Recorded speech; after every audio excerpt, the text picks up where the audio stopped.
I legally bought 5 classic cars from a widow.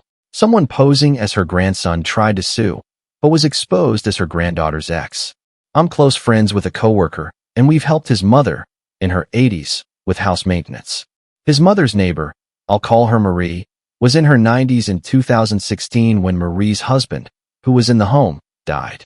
While doing maintenance on my coworker's mother's house, I drove there in my 1975 Falcon, and Marie came out to ask me to have a look at some cars I might like that had belonged to her husband.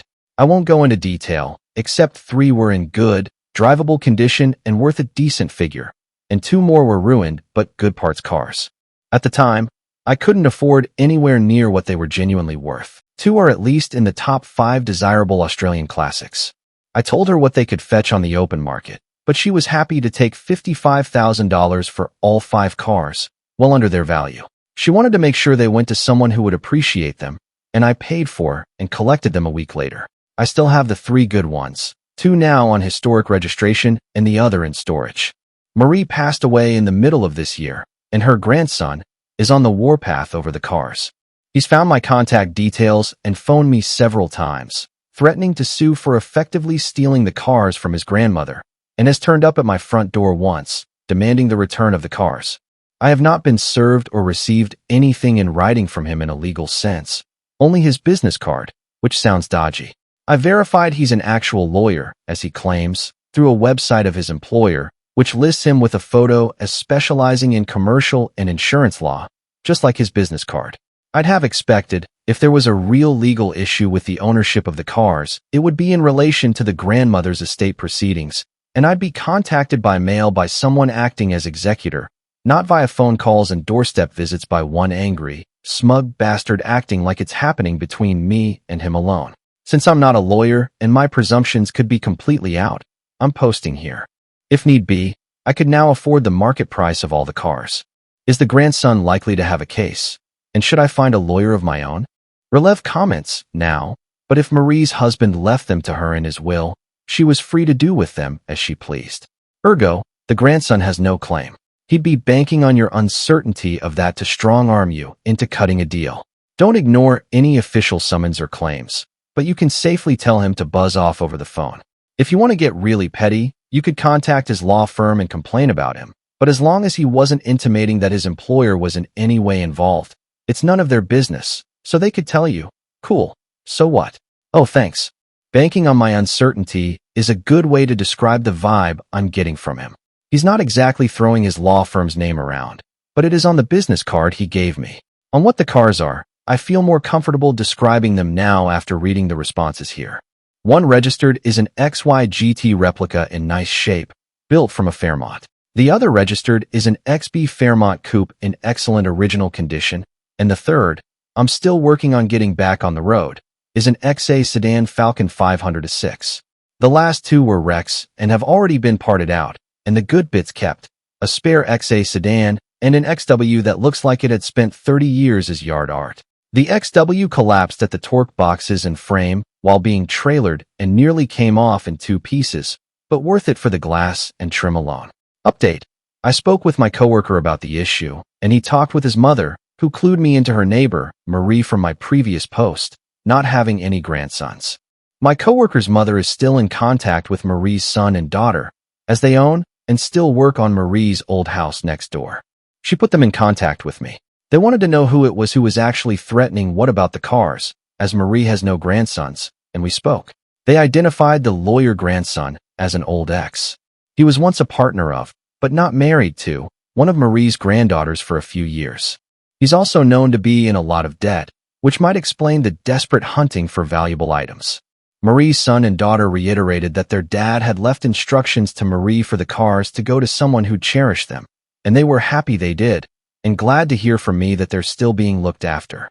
Together, I haven't contacted the faux grandson's law firm yet. I have a lot of evidence of his misrepresentations to me, and after Googling local laws, I'm not 100% sure of the legality of all of it, especially about sharing my home security and dash cam recordings directly to the other firm, or even speaking directly to them. I'll go through my own legal representation there as a filter on what I need to give them to make sure they know of his behavior linked to their firm. Small update. Fake grandson came around twice more. I now have multiple records of him visiting my residence, threats via text, and many phone calls to me after I asked him to not contact me again except in writing. Complaints have been made through my lawyer to his firm and relevant regulatory bodies. I informed him of the complaints on Thursday and reiterated not to contact me again, and I haven't heard a peep from him since. Last update. Fake grandson had already been dismissed from the firm before my lawyer and I complained, and he already has complaints against him for other reasons. Now to the next story. Story 2. I cut ties with my best friend after discovering she slept with my boyfriend. She threatened suicide, and my family pressured me to forgive her. Original post, I don't care. I haven't reached out. She slept with my boyfriend behind my back. We're both 20, female, and we've been friends since reception, 4 to 5 years old, a UK thing. She was my sister, my rock. We stood by each other through everything. When my parents divorced, she was there to offer a shoulder for me to cry on. When her grandmother died, I was there, keeping her afloat. Throughout high school, I'd been dating my boyfriend, 21, male, for about 3 years. We started dating in 6th form, a version of UK college, and he was my first serious relationship. I introduced him to my family. He was many of my firsts. He was sweet, a little awkward, being a gamer guy, but he treated me to date nights and always made me feel special. Maybe this is me being young and dumb, but I thought I'd marry this guy someday. This was something I told my best friend. Well, about a month ago, while my boyfriend was in the shower, I saw a text notification pop up on his phone. We look at each other's notifications all the time, so I grabbed his phone to see it. It was from her, asking if they were still on for tonight and if she should wear his favorite dress. He told me he was hanging out with friends and going drinking. Him going drinking with friends wasn't unusual, so I never thought anything of it. But in hindsight, I wonder how much of him going out was with friends and how much of it was going out with her. I saved screenshots of their conversations. I sent them to myself. I showed him the messages when he came out of the bathroom and demanded he explain himself about them. I couldn't contain how upset and angry and hurt I was. An argument ensued where I told him he was disgusting, and I left his place. Shortly after arriving home, I started getting bombarded with calls and texts from my best friend. I answered none of her calls. I couldn't stomach hearing her voice, but her texts ranged from she never meant to hurt me, my boyfriend hit on her first, it didn't mean anything. Then it got angry, saying I should hear her out. If I was a real friend, I would take her call. I'm being petty and childish for not listening to her side.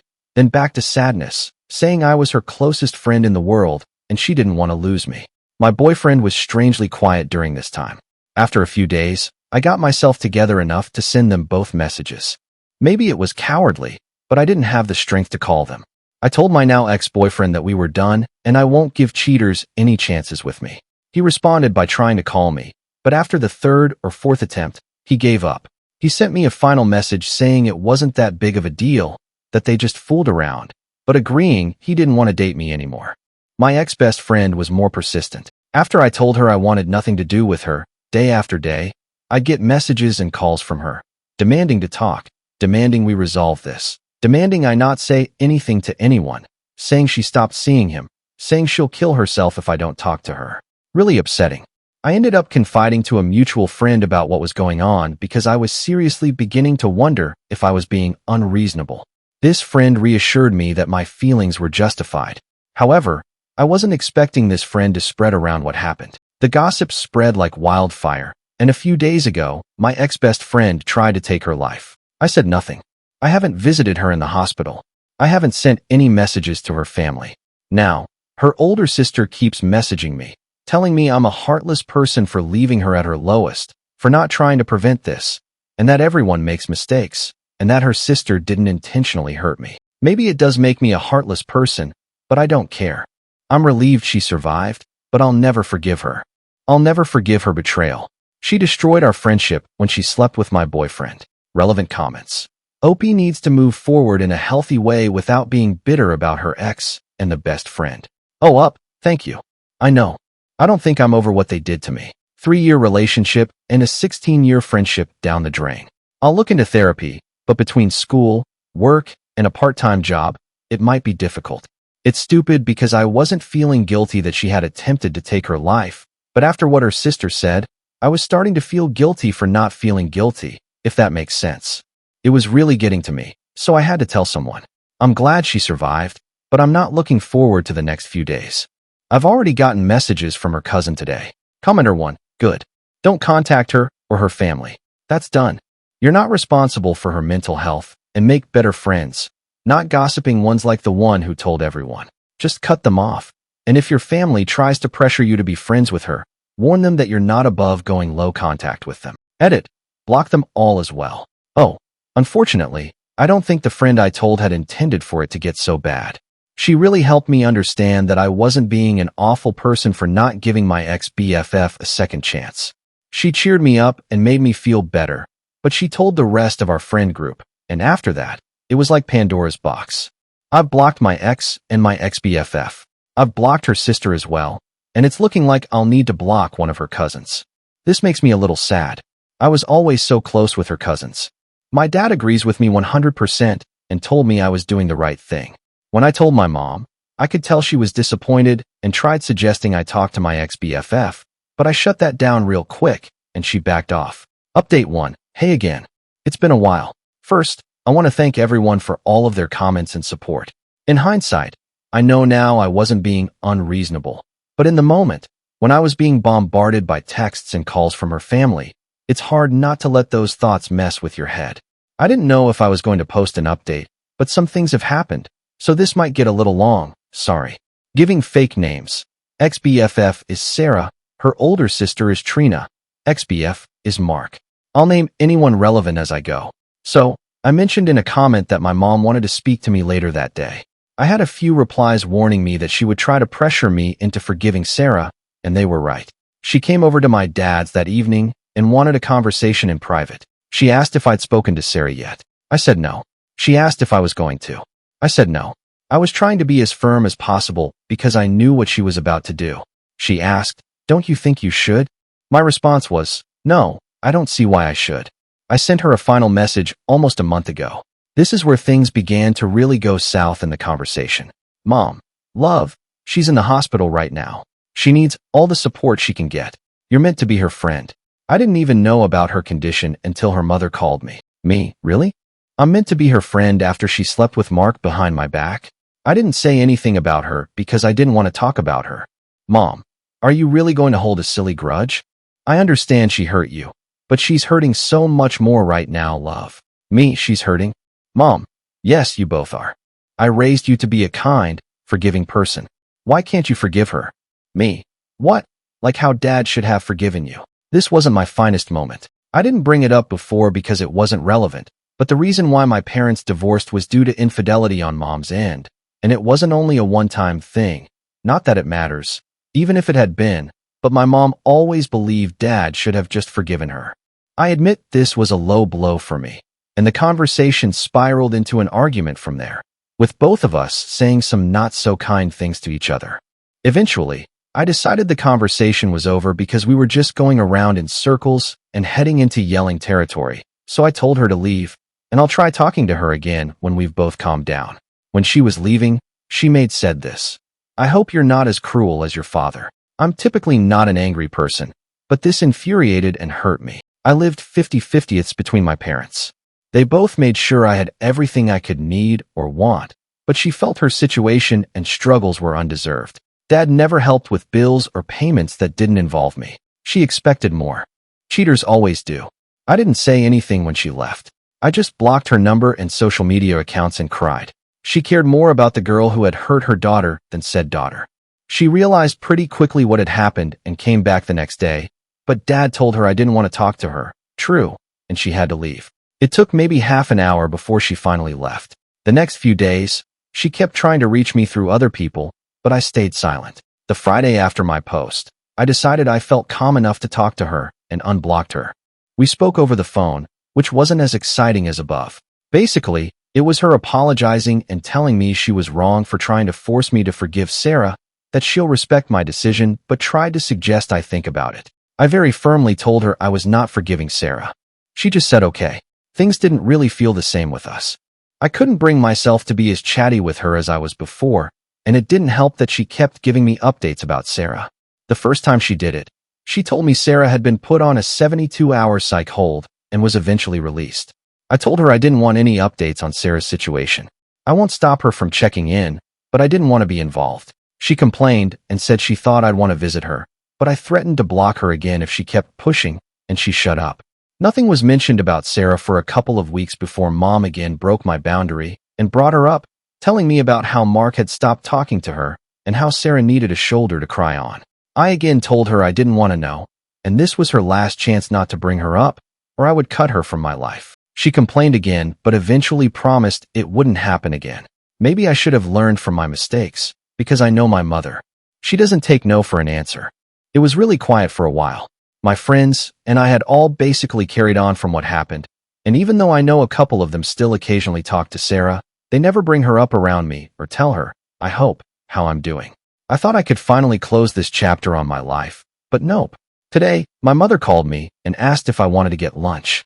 I hadn't seen her in a while, so what was the harm? I head to the place we planned to eat at, and who do I find sitting with my mom? Sarah and her sister, Trina.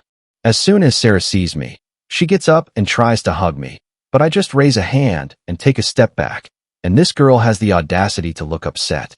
Mom immediately knows she's screwed up because she's scrambling with all of the excuses. It hurts to see you two fall apart like this. You were so close. I thought you'd forgive her by now, and my favorite, she made a mistake. She misses you.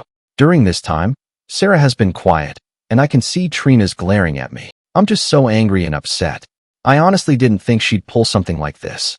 I wanted to leave and cry, but I looked at Sarah and said, for someone who's made a mistake, she sure hasn't apologized for it yet. She had this guilty look on her face and muttered something about me having her blocked and having no way to. I said, is that really all you have to say? And she just looked at me, confused. I was done. I turned to leave, and her sister started yelling after me, saying that I owed Sarah a second chance with all the trauma I put her through, while Sarah was begging me to just listen to her and talk to her. I told them all to leave and never contact me again, and left. I managed to get out of there before Trina started a fight and went home, where I sent my mom a text a while ago, telling her she'd better lose my number because she no longer has a spot in my life. Then, I blocked her and just cried. My dad's been doing his best to comfort me, but it just hurts so bad that my own mother did this to me. So, that's where things are at right now. I'll update if anything else happens, but this whole situation really sucks. Relevant comments. Commenter 1. Good on you for knowing your own morals and thoughts and not letting anyone else tell you how to think. I hope your dad supports you in this. Oop. My dad has been my rock through this. He's always had my back. We've spent the last few hours having some drinks and chatting just to help take my mind off things. My dad's to thank for that. He taught me to stand up for myself and told me being kind doesn't mean being a doormat. Makes me sad why he had to learn that lesson. Why was Opie still in touch with her mother when she cheated on Opie's dad? Opie, because she was still my mom. I was a teenager when my parents divorced, and it was my father who encouraged me to maintain a relationship with her. New update. Hey there, everyone. I'm the girl who made that my ex-best friend attempted to take her life post. I didn't think labeling this post like that really fit. I first want to apologize for taking so long to give you an update and to also thank you for your kind words. I've not been able to reply to many messages, and I've had a lot, but I've taken the time to read through every single one, and I appreciate every single one of you. This Christmas has been amazing. I spent it with my family, with my dad. I went out Boxing Day night with my friends to party hard and regret it harder the following day. I'm in a much better place than I was back in December 2023. That's kind of why I struggled to give you all an update, because around Christmas plus New Year's 2023, I was not in a good place. I really needed to focus on myself and work on getting myself in a better place. As of January 2024, I have been no contact with my mother. Unfortunately, I've seen her since then, and I've done my best to avoid talking to her on the 3 occasions I've had to be in the same place as her, not out of choice, mind you, but it is what it is.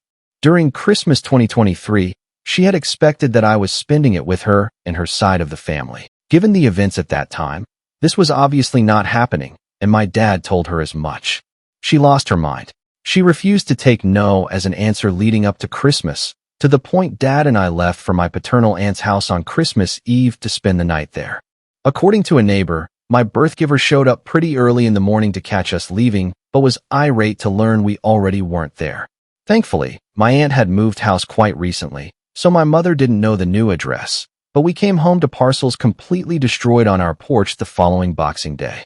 There was even a Christmas card labeled to me, but inside was a horrible letter from my mother describing me as the worst daughter on the planet. That honestly destroyed me, and I spent New Year's a mess. It's difficult cutting off your own mother. I spent half of January 2024 trying to fix things with her, but it came to a head when I realized I was the only one forced to compromise. I finally cut off contact, and it's been that way since. There's been more between then and now, but I think those are incidents I'll post on my Reddit page or in the comments of this post to prevent it from getting too long. In terms of Sarah, I've heard she's doing better. We've not spoken since my mother's lunch escapade, but she's found a job and, according to a mutual friend, found a new circle. Despite everything that she's put me through, I'm happy for her. It's almost 2 a.m. here in the UK, so if I suddenly stop responding to comments, I've fallen asleep. Thank you for watching. If you haven't subscribed yet, please do so and hit the notification bell to stay updated with more shocking real-life stories happening around you.